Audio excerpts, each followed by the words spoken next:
राष्ट्रीय जगत vision news में आपका स्वागत है। मैं हूं आपके साथ वीना।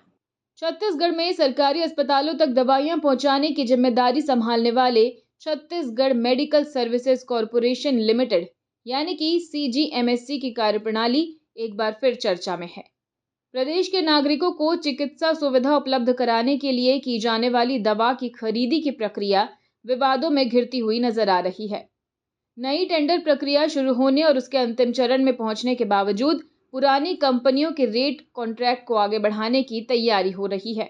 इससे पूरी निविदा प्रणाली की पारदर्शिता पर संदेह उत्पन्न हो गया है। प्राप्त जानकारी के अनुसार आयुर्वेदिक दवाओं की खरीदी के लिए विभाग ने 22 जून को 4 नए टेंडर जारी किए थे। इन टेंडर्स में आवेदन करने की आखिरी तारीख 14 जुलाई निर्धारित की गई थी, जो अब बीत चुकी है। विभागीय सूत्रों का कहना है कि टेंडर का पहला चरण खोला जा चुका है। इसके साथ ही दावा आपत्ति मंगाने और उनके निराकरण की प्रक्रिया भी पूरी की जा चुकी है। जब नई खरीदी प्रक्रिया लगभग अंतिम दौर में है, तब 7 अगस्त को विभाग की तरफ से एक नया आदेश जारी किया गया है। इस आदेश के माध्यम से कुछ चुनिंदा पुरानी कंपनियों से पुराने करार को आगे बढ़ाने के संबंध में सहमति और सुझाव मांगे गए हैं। शिकायतकर्ताओं का कहना है कि इस कदम से खुली प्रतिस्पर्धा पर असर पड़ेगा और कुछ विशेष कंपनियों को अनुचित लाभ मिलने की आशंका है। विभागीय कार्यप्रणाली से परिचित लोगों का कहना है कि ये कोई नया तरीका नहीं है। पूर्व में भी 20 नवंबर को भी आयुर्वेदिक दवाओं की आपूर्ति के लिए टेंडर निकाले गए थे। उन टेंडर्स की प्रक्रिया को लंबे समय तक पूरा नहीं किया गया। उस दौरान भी पुराने रेट कॉन्ट्रैक्ट को 6 महीने के लिए बढ़ा दिया गया था और उन्हीं पुरानी कंपनियों से सप्लाई ली जाती रही। इस पूरी कवायद के पीछे कमीशन के खेल का आरोप लग रहा है।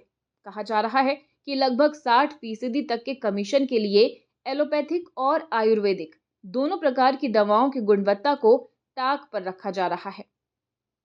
DLL समेत कई अन्य फर्मों पर विभागीय अधिकारियों की विशेष कृपा होने की चर्चा जोरों पर है। दवाइयों की गुणवत्ता प्रभावित होने से प्रदेश भर के हजारों मरीजों के स्वास्थ्य को खतरा हो सकता है। नौकरशाही के शीर्ष पदों पर बैठे अधिकारी इस पूरी प्रक्रिया को जानते हुए भी खामोश हैं, जिससे उनकी भूमिका भी संदेह के घेरे में आ गई है। स्वास्थ्य सचिव स्तर के अधिकारियों के कार्य करने के तरीके को लेकर भी उच्च स्तरीय जांच की मांग होने लगी है। विभाग में अनियमितताओं की बात करते हुए CBI और ED जैसी एजेंसियों से जांच कराने की आवश्यकता महसूस की जा रही है। वहीं इन सभी आरोपों के बीच CGMSC के प्रबंध संचालक रितेश अग्रवाल ने स्थिति स्पष्ट की है। उन्होंने पुरानी कंपनियों के करार को फिर से आगे बढ़ाने की बातों का खंडन किया है। उनके अनुसार पुराने रेट कॉन्ट्रैक्ट को विस्तार देने की कोई भी योजना नहीं है। नई टेंडर प्रक्रिया को ही अंतिम रूप दिया जाएगा और उसी के आधार पर भविष्य में आयुर्वेदिक दवाओं की खरीदी की जाएगी।